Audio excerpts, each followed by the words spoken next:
Okay, ladies and gentlemen, I wanted to do a problem here. This is from chapter 3 from the chapter quiz. Is problem number 31. One of the students asked me for some assistance, so I thought I'd make a video.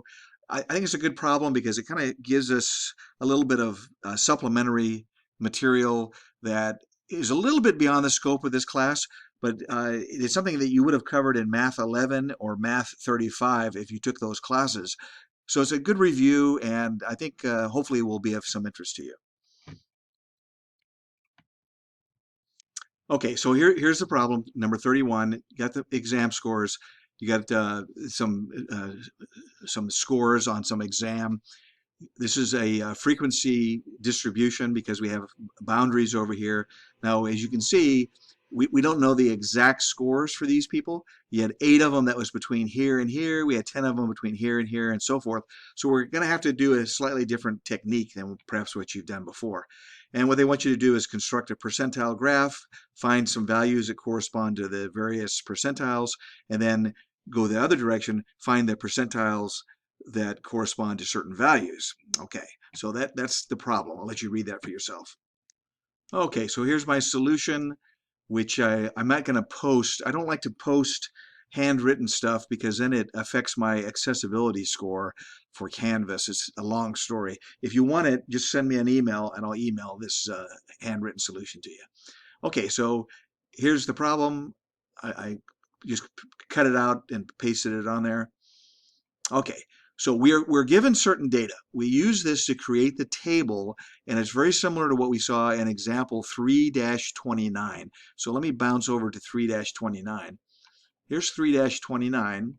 That was the one with the systolic blood pressure. It had class boundaries, it had frequency, asked for cumulative frequencies, asked for, all kinds of stuff, okay? So we're going to use the same basic technique. And then at the bottom here, after the example, I'll let you read this on your own. I'm not going to necessarily have time to read it to you over in this video, but at the bottom here, it kind of walks you through it, okay, the explanation. All right, so here we go. We're gonna use this data to create the table. So this information that we were given, okay, we were given the information up here. We're going to use that to create the same type of table that we just saw in that example. Okay, so we got class boundaries, we got frequency, but then we're going to add 2 columns here, the cumulative frequency and the cumulative percent. So this hopefully is very familiar to you, right? In this first boundary, you read across the rows here, you have 3, then you have 8, then you have 10 on these 5 boundary, these 5 rows. You have 3, then you have 8, then you have 10. Well, what do you have over here? Well, on the first row, you have 3. On the next row, the cumulative frequency is 11 because it's 3 plus 8. The next row is 21 because you have 3 plus 8 plus 10, that's 21, and so forth. Same thing over here, cumulative percent. 3 is 25 is total. So 3 over 25 is 12%. 11 over 25 is 44%. 21 over 25 is 84%, and so forth. Okay, so if you are a little unfamiliar with this, make sure you read that example. It'll walk you through it. Okay, so now we can do the percentile graph. Here's my handwritten graph. We've got on the vertical axis, excuse me, the horizontal axis, we have the scores, the boundary scores, the boundaries of the scores. Okay, that's right here. So we take this upper boundary, so 45.5, 50.5, and so forth. So there it is, 45.5, 50.5, and we started just for convenience. We also toss in this first one. Kind of what we're doing here is we're kind of faking it, right? I mean, in other words, we don't know that there's where these 3 guys are. We don't know where they are. They're somewhere between 40.5 and 45.5. We don't know where these 8 guys are. We don't know where they are. They're somewhere between 45.5 and 50.5. But what we're basically doing here is, since we don't know, we just make our best guess. And what we're saying is, well, it's all right here at this upper boundary. And that's what the example does as well. Okay, so here's my graph, my cumulative graph. Now this is very, very similar. This is identical to that example, so I'm not going to spend too much time on this. I want to talk about other things. Okay, so then we plot the points. Okay, well, what points do we plot? We plot 45.5 and 12%. We plot 50.5 and 44%. We plot 55.5 and 84%. Where does that come from? That comes from this graph here. Okay, so exactly like the example. So here's my graph. I did it on graph paper to make it look a little bit better. Here's the points that I plotted. This is from Desmos.com. It's a great program. This is a graph I made from the www.desmos.com. It's really great. You can, it's a wonderful website. I recommend it. Okay. All right. So now, how do we solve this? All right. So that was A. That was just plotting the graph. Now we're going to B. Part B, 31B. Find the values that correspond to the 22nd percentile, the 78th percentile, and the 99th percentile. So we're going to use a technique in example 3-29 as explained at the bottom of page 152. Okay, here it is. Here's 152. It explains how to do this. And what it all boils down to is we're going to use the graph to kind of, make an approximation, all right? Okay. We're going to estimate the values using the graph. Your answers may vary. Your graph is going to be a little bit different from my graph, so it's going to be hard to come up with exactly the same answer. So what do you do? To find the corresponding value for the 22%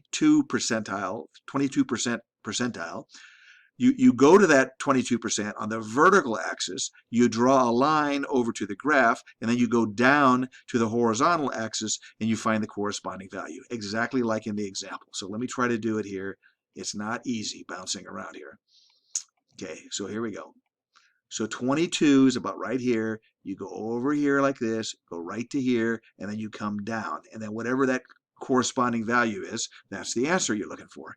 And similarly for C, whatever you want in C, like for example, if you want the 52nd percentile, you go right here. Here's about the 52nd percentile. You go up and then you go over. Okay, so that's using the graph, and that's okay. That's what the author wanted. That's what the example was all about.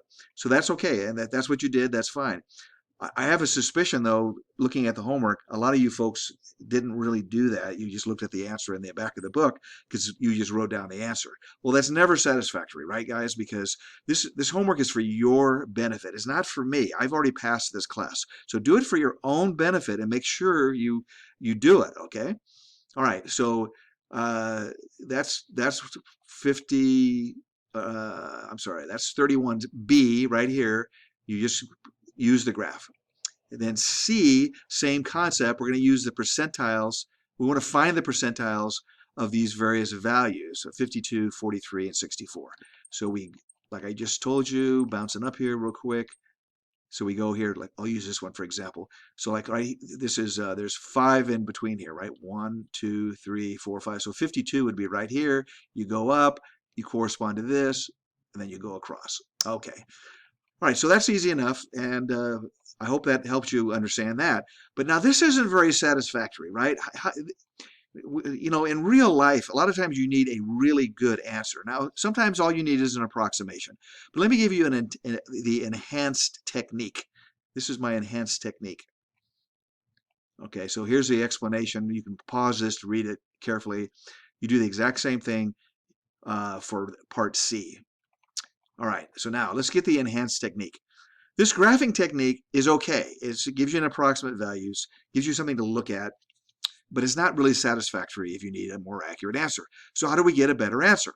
Okay, first thing we consider each of these line segments of the percentile graph, we consider them individually. We look at them as being an individual little line here, okay?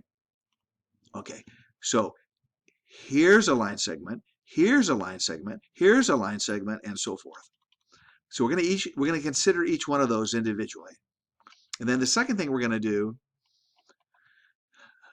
and once you pause this, you can read it. We're going to use this concept that hopefully you learned in Math 35 and Math 11. And that's this concept of delta y over delta x and delta x over delta y. Delta means the difference.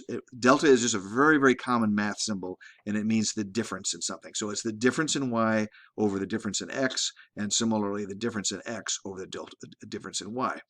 So let's look at 31b. Let's find the value that corresponds, for example, to the 22nd percentile. So looking back at that percentile graph again, what are the ones that are, we want the 22nd percentile, right? So the points that are going to be relevant, that we're really concerned about, are right here. We want the 22nd percentile, so we want between here and here. Okay, between here and here includes the 22nd percentile. Okay, so those are the points that I'm going to be looking at.